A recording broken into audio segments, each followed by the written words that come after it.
Okay, so this is the continued part of the last session. So I had some technical problem, so all of a sudden the speaker got disconnected, so that is why I stopped. So I am continuing here. Okay, so in this problem I was discussing this problem. So here, so the 436.8 is the value of the bond energy of hydrogen, and here substitute the value 495.6. So this will be 495.6 divided by 2.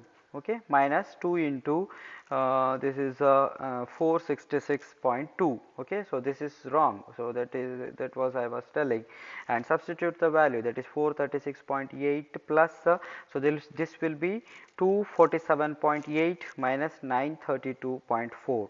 okay, so I hope all of you have the textbook with you. Okay, so you please check in the textbook while listening to this video or to this lecture, so then you will definitely understand it. Okay, so the result or the final answer what we are going to get is minus 247.8 kilojoules. Okay, so this is how we are going to calculate the heat of formation of the reaction. So there is another one problem. So in the PowerPoint presentation it is very difficult for us to solve the problem and all, and in spite of that I just explained this problem. That is because this is very simple problem, that is why. Another one problem is there, so that problem is calculate the bond energy of the carbon hydrogen bond in a methane from the following data. So those who have the textbooks, please go through it, and if you have any doubts in that, so please let me know. Otherwise we will discuss it once the college starts. Okay, so next part of our discussion is about variation of heat of reaction with the temperature. Okay, so this is called as Kirchhoff's equation.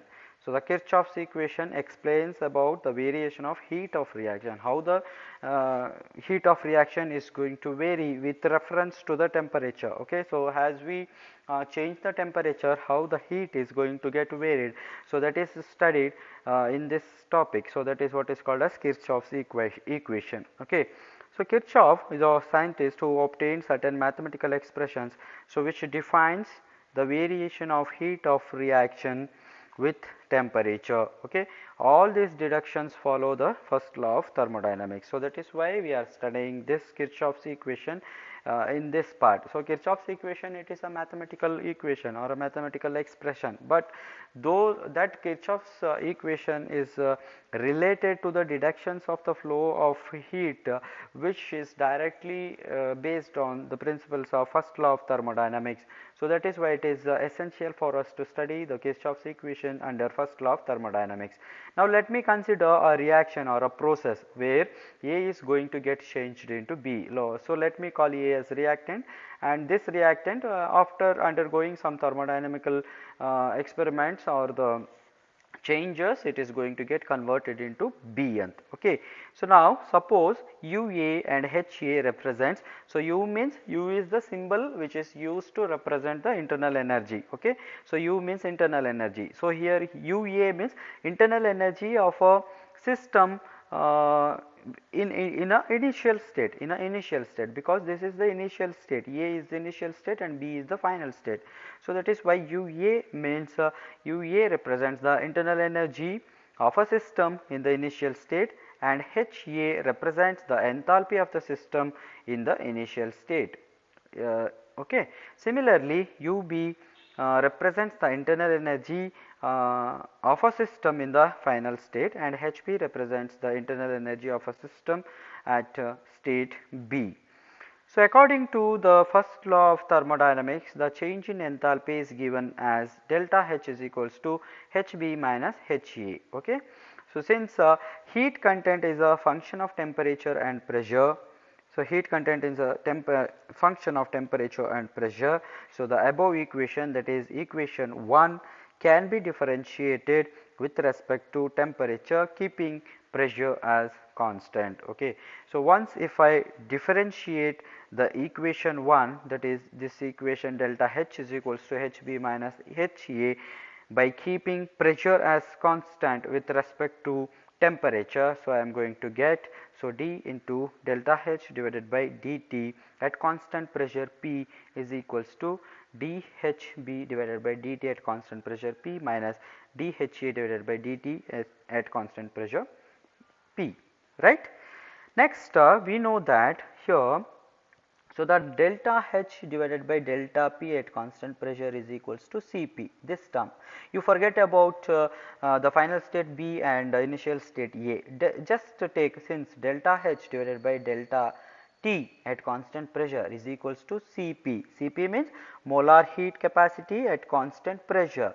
Substitute the value, okay. So, this will become Cpb, since this is the differential form at the final state. So, that is why Cpb minus, so this I can write it as Cpa, okay.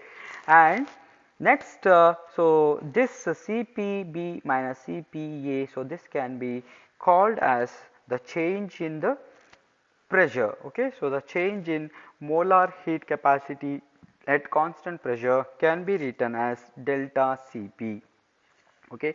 So, here the equation 2 is called differential form of Kirchhoff's equation. Thus, the rate of change of enthalpy with respect to temperature is equal to the difference in the heat capacity of the system in initial and final states at constant pressure, okay. So, this is how we are going to understand the variation of heat of reaction with temperature, and this equation is called as Kirchhoff's equation. So, the integral forms of Kirchhoff's equation is obtained by integrating equation to this equation. So, we are going to integrate this. So, then we will get the integral form of Kirchhoff's equation. So, this is the differential form of Kirchhoff's equation. So, if you do the integration between the limits, that is H1 at T1 and H2 at T2. So, we are going to get the integral form of Kirchhoff's equation. So, that is, so the limit H1 to H2, that is d into delta H is equals to limit T1 to T2, that is delta Cp into dt. So, this is the integral form. So, this can be written as delta H2 minus delta H1 is equals to delta Cp into T2 minus T1, okay. So, where, so here delta Cp is the constant between two temperatures, that is T1 and T2, and equation 3 is also called as Kirchhoff's equation. So, this equation is also called as Kirchhoff's equation, which will be in the integrated form.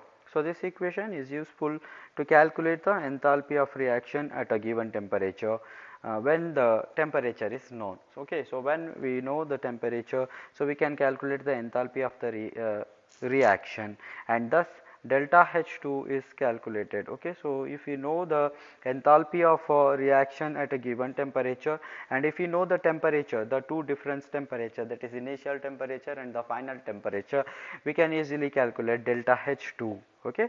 So, the enthalpy of change in reaction, so that can be calculated by knowing the values of T2, T1 and delta H1 and also delta Cp. If you know all these four values, so we can calculate the enthalpy of formation or enthalpy of reaction of a particular reaction, okay.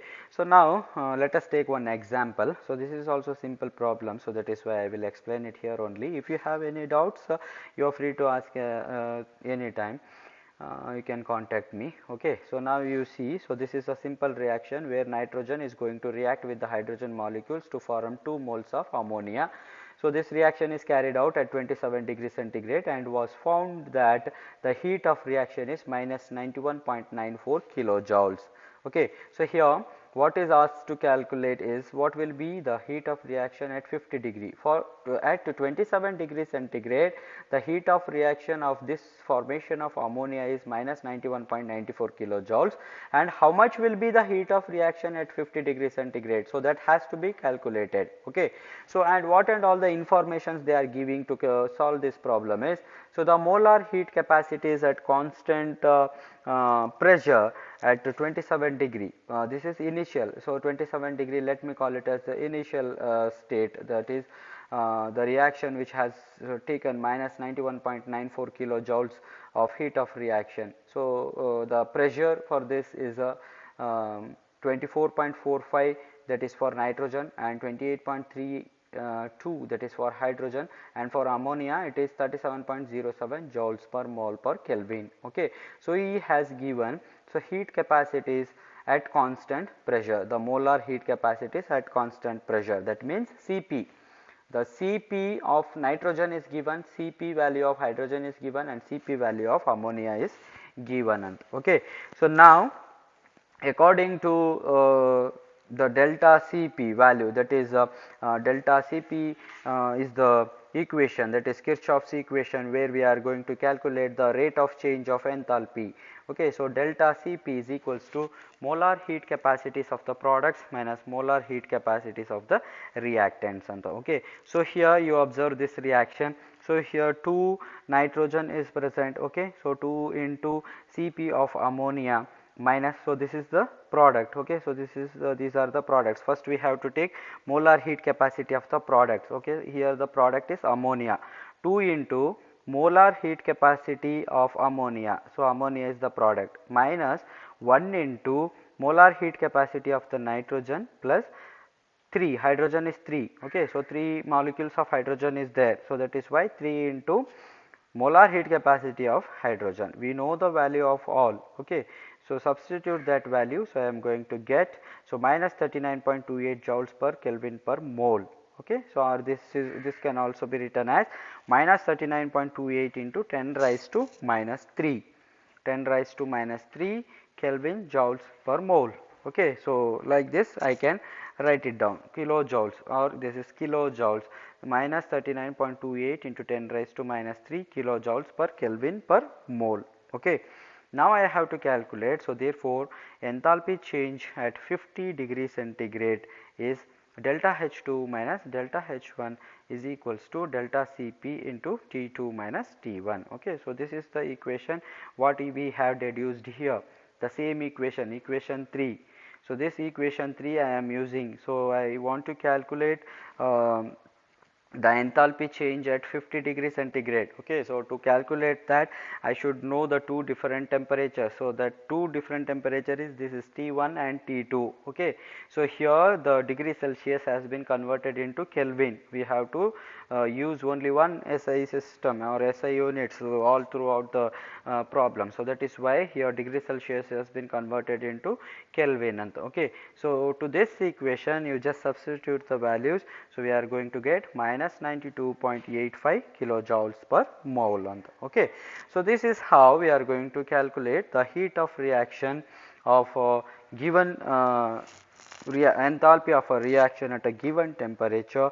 If we know the value of T2, T1 and delta H1 and delta Cp, so we can easily calculate the delta H2. Okay, so that is understood clearly with the help of this problem. So here we are going to complete the first law of thermodynamics. So if you have any doubts or any clarifications, if you want, you are free to come to the college. Okay, so you can come and you can discuss what and all the doubts you have. And the next topic is second law of thermodynamics. So this I will stop it here, we will discuss in our next class. So before moving on to the second law of thermodynamics, we should discuss about what was the need for second law of thermodynamics. So need for second law of thermodynamics means, so in other words, what are the limitations of first law of thermodynamics has to be discussed. Okay, so the first law of thermodynamics, it states that energy can change from one form to the another, but it fails to explain the total amount of energy of the universe remains constant. But the first law of thermodynamics suffers from various drawbacks. So there we have to observe mainly 5 drawbacks which were not clearly explained with the help of first law of thermodynamics. So that laid a major reason for the development of second law of thermodynamics. So and it is known from experience that although various forms of any energy can be completely transformed into one another, yet heat is a typical form of energy. Okay, so heat is a typical form of energy which can't be completely transformed into work. Okay, so that is why, so this laid a major platform for the development of second law of thermodynamics, and we use that law which helps us to calculate the maximum fraction of the heat that can be converted into work in a given process. Okay, so we will discuss what and all the drawbacks, main drawbacks which were seemed or which were identified and which laid for the development of second law of thermodynamics in our next class. Okay, so I am going to stop it here. So we will meet in the next session. Thank you dear students.